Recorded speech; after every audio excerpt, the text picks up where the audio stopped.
survival for morons. First thing first, gotta gear up. Eye protection, always a good choice. Don't pick up stupid useless shit off the floor, and more importantly, don't shove anything you find in your mouth without getting a proper ID first. Knife is basic in this case scenario since we're only looking for mushrooms today. Clothes optional, but I'd advise wearing some not to freak out random hikers getting cops involved and possibly getting shot for looking like a bald moron posing as Bigfoot. Nothing worse than getting lost in the woods, so navigation's always good to carry. My personal weapon of choice is flipping off at Mother Nature shenanigans, so let's kick it. Sadly, I have to tell you how to move cause you fuse with the couch watching your screen for way too long. See? You're doing it right now also. Now moving is simple and quite intuitive, remember? Just watch your step, don't trip over shit and don't step in shit. Like this random moron. First obvious objective is this the king stump, but first you gotta clear the zone of possible threats, taking cover to reassess the situation and rethink your strategy.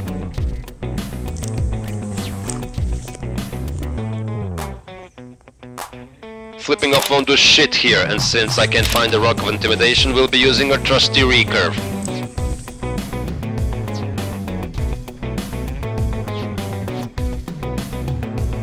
Now once the target's neutralized, ID it, check it for resources, hide, meat, bones, tendons, whatevs. Now this is an obvious Rososlepus, aka pink rabbit. You won't find many of them here though. Best use is tinder material. Tiger claw pit slap, cause our inventory's full today. Gotta think outside the box, gotta do stupid shit to survive. Once you assert dominance in the zone, you practically own the zone. Now let's get serious. Zoropsis spinimana, peasant word of choice, fake wolf spider. If I missed ID to do correct me, if it helps with a proper ID, this one don't like being poked at all.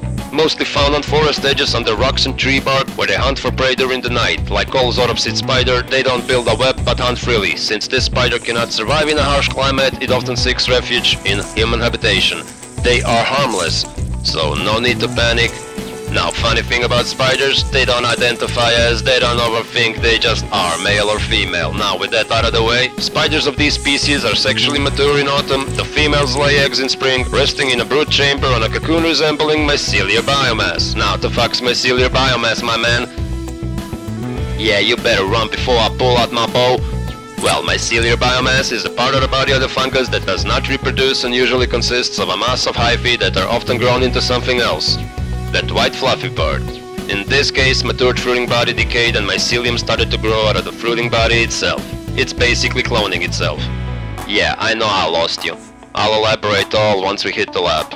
Now back to our main objective, Tremedis versicolor. Well, peasants call it turkey tail and it's a polypore. Now the fuck's a polypore, my man? Polypores form a large group of diverse mushrooms. Most of these are wood decomposers, also called saprobes. Our Russian druzia, through mycelial biomass, observed cytotoxic and cell growth inhibitory effects of the hot water extract on leukemia cell lines Jucart, K562 and THP1. The effective extract concentration were mostly less than 50 micrograms per milliliter.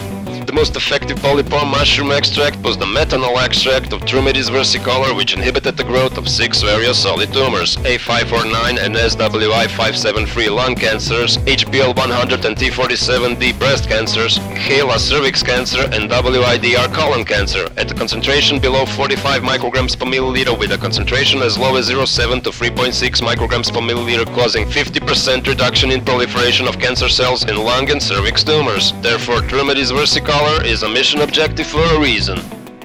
Alas, Mother Nature decided not to cooperate with us today, so we only found this tricheptan biform. Now some will argue with me on this one, but I'm always correct, so suck on butts with peasants.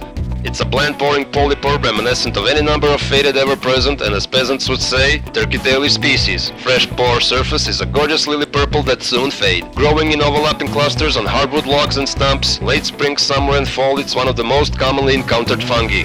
Up to 6 cm across and 3 mm thick cap, kidney-shaped, flat and convex, hairy, finely hairy or fairly smooth with zones of reddish to grayish-white color, the margins sometimes pale lily. Purple to lily pore surface with the strongest shade near the margin, fading to buff or brownish in age with 3 to 5 angular pores per millimeter. usually eroding and developing spines or teeth with maturity, sometimes appearing more like a toothed mushroom than a polypore. Does not bruise, absent stamp, whitish, tough and leathery. Chemical reaction, KOH negative to pale yellowish on flesh and cap surface. Spore print is white. But why is this one important to us? Well, our Algerian Asdikao tested the extract in vitro in petri dishes on the growth of a gram-positive and gram-negative bacteria, Staphylococcus aureus and Escherichia coli. The result obtained showed a remarkable inhibitory effect of the extract on the growth of the two pathogenic bacterial strains tested.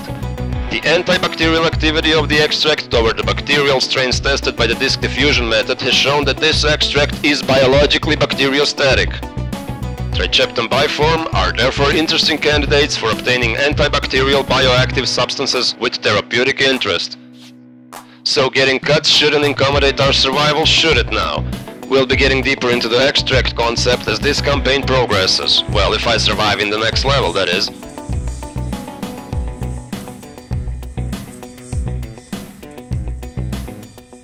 Gotta piss.